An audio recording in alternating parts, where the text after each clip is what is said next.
പീഡനക്കേസിൽ നടൻ നിവിൻ പോളിയെ ചോദ്യം ചെയ്തു. പ്രത്യേക അന്വേഷണ സംഘത്തിലെ ഉദ്യോഗസ്ഥ ഐശ്വര്യ ഡോങ്റെയാണ് ചോദ്യം ചെയ്തത്. ദുബായിൽ വെച്ച് പീഡിപ്പിച്ചെന്ന നേര്യമംഗലം സ്വദേശിനിയുടെ പരാതിയിലാണ് ചോദ്യം ചെയ്യൽ.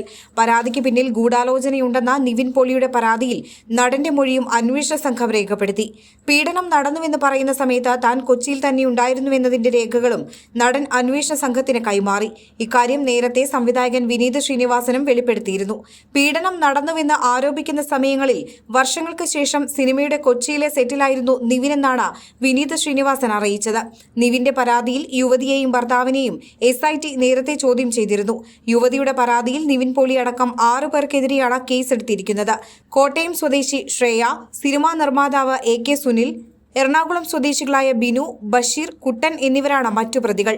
കേസിൽ നിവിൻ 6ാം പ്രതിയാണ്.